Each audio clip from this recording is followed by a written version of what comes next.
Hello, all my art-loving people out there. I have a very special palette to share with you today because it's almost July, and July in my world means World Watercolor Month.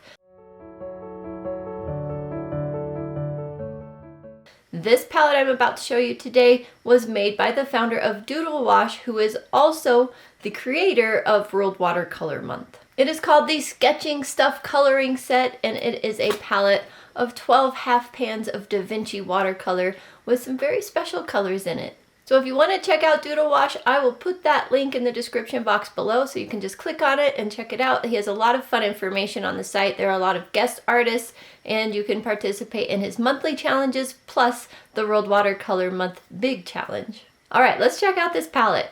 So this is the set you can get. It's $49 as of the filming of this video on Da Vinci's website, and I'll link that below as well. And it comes with a special Charlie O blue, which we're going to play with and see what we think.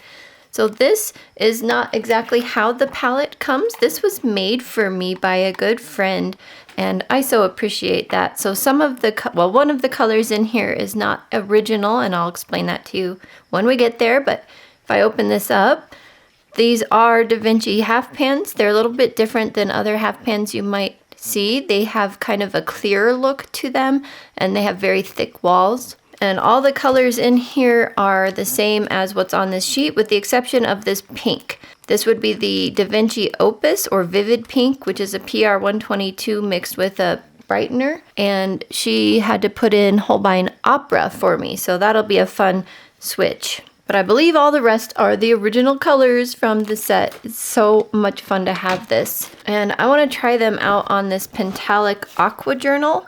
This is not cotton paper, but it doesn't have to be cotton paper to be fun. You can see I tried out some Rosa Gallery watercolors here, and it turned out quite pretty in my opinion. After I show you these pretty watercolors and what they're going to look like on paper, I will tell you what my plans are for World Watercolor Month, because as some of you know, I'm traveling the entire month of July. So how am I going to fit a daily watercolor into that plan? Well, just wait and you'll find out. The first color we have here is red. Charlie O. Shields is just calling it red, but it is Da Vinci's Quinacridone red, and it's a PR 209. So let's see what this looks like.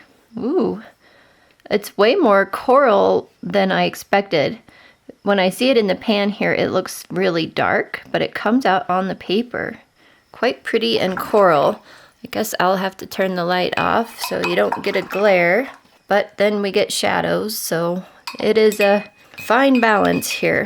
This next one he is calling light red, but it is a vermilion hue, and it's a PR 188 and a PO 62. Ah, interesting. It's kind of like a, I would call it a dirty orange. Yep, dirty orange. So not as bright and beautiful as like the transparent oranges we have from Core and some other colors. Now this I'm excited for, terracotta, because I did a monthly painting challenge with Denise Soden, who also has Da Vinci palettes, and one of the colors I needed to use was terracotta, and I didn't have it. I only had it in a dot card, so I was trying to do this whole painting, and I actually still haven't finished that painting with a little dot card, and now I have a half pan of it. So if I haven't finished that painting, which I'm sure I haven't since I don't remember finishing that painting, I have a whole half pan of that color now, and look how pretty that is. That's a PR 102. That's pretty. If you can call a orangey brown pretty, that is pretty. Next up we have yellow, what he's calling yellow. It is a Hansa yellow medium, and it's a PY 74. Nice. That flower got wonky for sure. That's okay. This is what he is calling pale yellow, but it's just yellow ochre. And it's a PY 43, and I think we should put it here. Yeah, not my favorite. Okay, oops, I just dipped into the wrong yellow. Good thing I didn't get that down on the paper. Yeah, not my favorite. It's just kind of a mustardy yellow. Some yellow ochres I like, but This one I could see being useful in painting, but don't like it, you know, just on its own. This one will be interesting to see what it looks like. This is called Gold. Well, he calls it Gold. It's Gold Ochre. And it's a PY42 and a PY83. And let's see, to offset this one, let's put it up in this corner. Oh, that's much prettier. That's much prettier. That almost reminds me of like an Aussie red gold, except I don't know that I've used that one much in person to actually be able to say for sure. This is what he's calling just blue, but it's an ultramarine blue-green shade, so it's a PB29. I want a nice big blue flower here. Oh, wow. Beautiful, beautiful ultramarine. Like that a lot. Now we get to try the specialty mix that he formulated, Charlie O Blue, also called light blue. It's a PB15:4, PG7, and a PW6. I just want it everywhere. Let's put one flower coming in from the edge over here. Oh wow, that's really opaque. Okay, so that could definitely be like a gouache. Let's get one more going, maybe down here, huh? Make it a little bit more watery. Get a little more pigment. Okay, I like that. We'll do one more. I was planning on adding more flowers here and there anyway of various colors, so this works out okay. Nice. Yeah, I really wanted to give that one a fair shot there. Now, one of my favorite colors usually, he's calling dark blue, which is Da Vinci's indigo. It's a PB27 and a PV19. Where should we put that one? Maybe over here? Oh, goodness. Beautiful indigo. Okay, let's do, I don't know where yet else to put that, but we'll move on for now. Orange, which is Benzimida orange, PO62. We definitely need an orange flower here.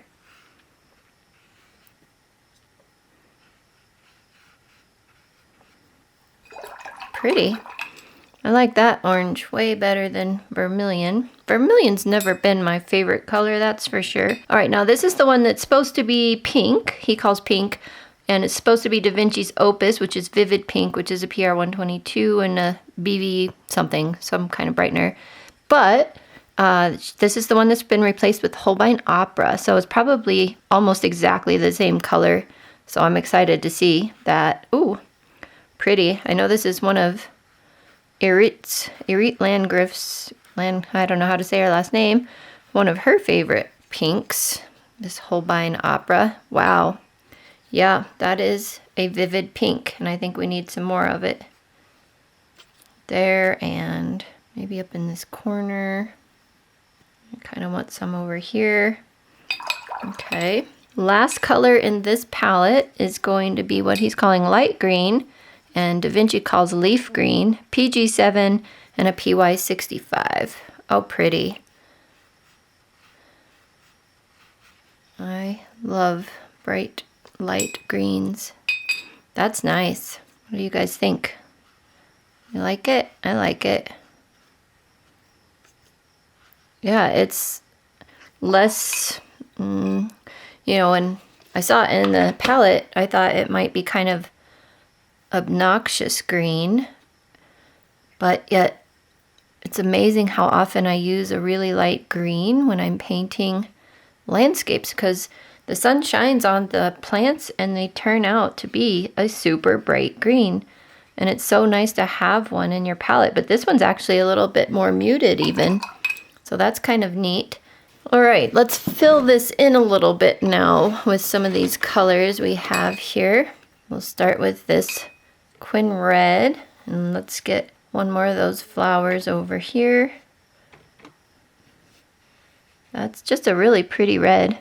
Kind of like it. We definitely need some more of the yellow. This bright yellow, what was that called? He called it yellow, and it's the Hansa Yellow Medium. Very nice, and up here for sure. This one, That was the pale yellow. I bet that was the gold ochre. So we'll put some of that here. Oh, that's a neat color. I like that one. Okay. Need some of this ultramarine blue flower in other places, so we'll get some of that going. Not sure that looks like a flower over there, but that's okay. And some of the orange. Look how opaque that first one is that I put down. I had way too much pigment on that one. That's okay though, it's pretty. How about this indigo? A little bit of a dark color go in there. And I think my page is full. Now normally for this next step I grab a micron or something like that to do it, but I want to try it with paint and the indigo in particular. So I've been testing these Meeden brushes and I'm looking at all the thin ones that came in the set, and it looks like this one might be my best option, even though it's kind of bigger than the other two for lining. But let's see how small it gets when it's wet. That's pretty small. We'll see. This may or may not work. So just a bunch of water in here. I'm gonna kind of pull it onto the palette and see what I have going on and use it for my crazy lines that I will do around these. So some like square, round. So it's different, yeah. And then dots in the middle. Definitely a different look than when I use my micron, but that's okay. I wanted to try this and we'll see. It may look like it's faded out a little bit more than when I use the micron, depending on how much pigment I use. So I think I'll do the little round lines first and then come back with some square ones and then the dots. Super fun. So I've done a painting like this. This will be my third time, and it always amazes me how incredibly boring these flower shapes look until you start adding these lines on top. You start adding these lines on top and it just comes alive and actually looks like something, and like something fun. So I encourage you to try a painting like this. I think you'll really enjoy it, and it's a great play to have with your watercolors. Nothing too serious, nothing stressful, just play.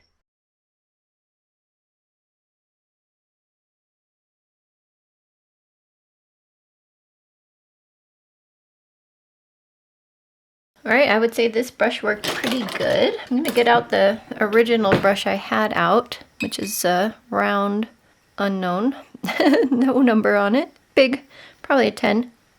I wanna do some splattering, I think, which I did not do on any of the others like this, but I think it needs it.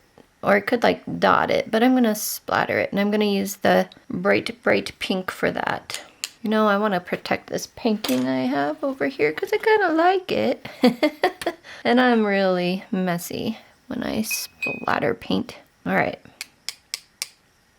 Something hard to hit it against.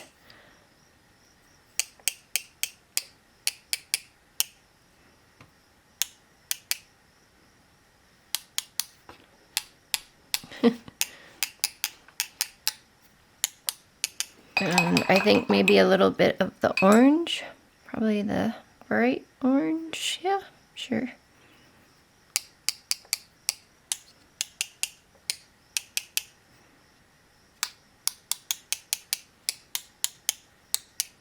And I think a little bit of the ultramarine blue.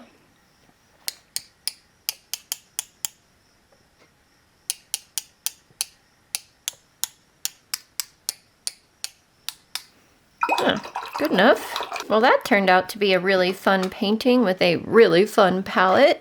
I love it. I have a mess on my desk from splattering, probably on my clothes too. No, not that I notice. So out of this palette, which color is your favorite?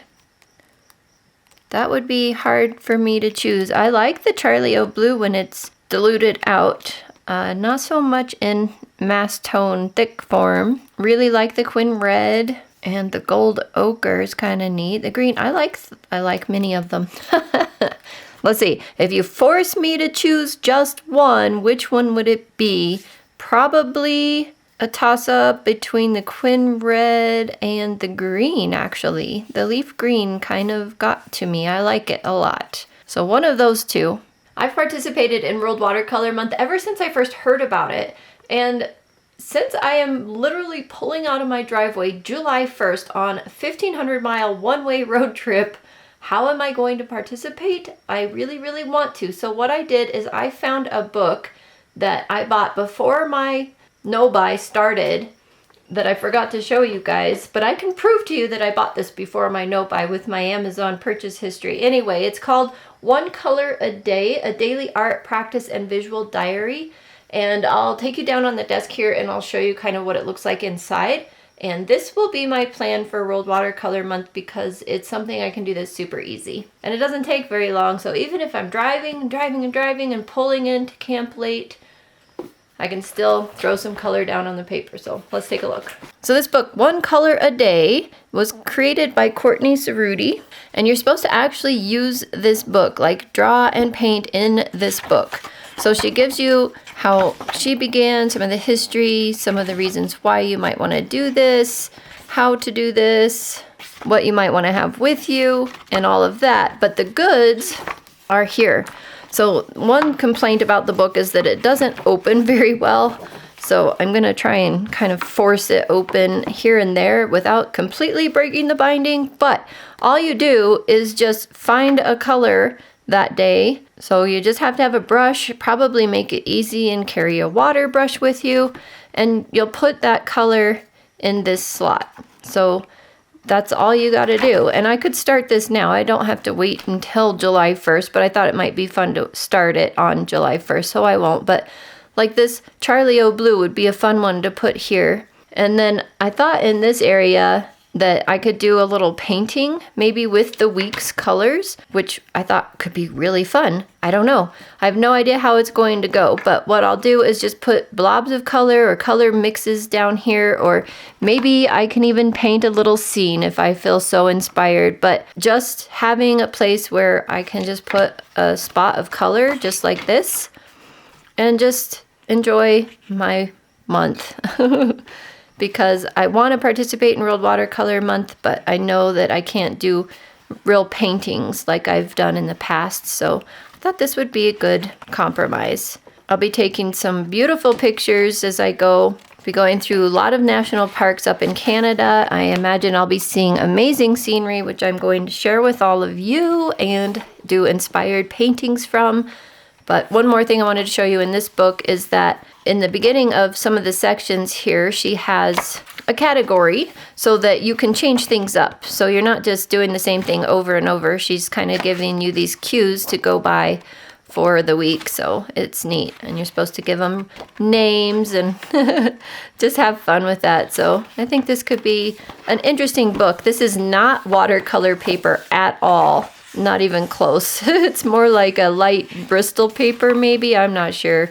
It's relatively thick, and I don't care. I'm going to use my watercolor in it anyway, and I am going to enjoy it. So that's my plan for World Watercolor Month, and just to take some beautiful pictures and maybe paint on the trip. I don't know. I hope you enjoyed this awesome palette of colors. Isn't that a fun page? It's a fun page. I am so grateful to have this palette. Thank you for sending this to me. This is a joy. These colors are joyful, and Charlie is a joyful person to be part of his newsletter and whatnot. If you want to get inspired, check out that website again that I mentioned earlier. So one of the main reasons I put this video out this week when I did is because it gives you about a week and a half before July comes. If you wanted to order this palette, you would probably have time to receive it, at least if you're in the United States, because Da Vinci is based in California in the United States. Or maybe you can try putting these colors together yourself out of some other brands that you might have.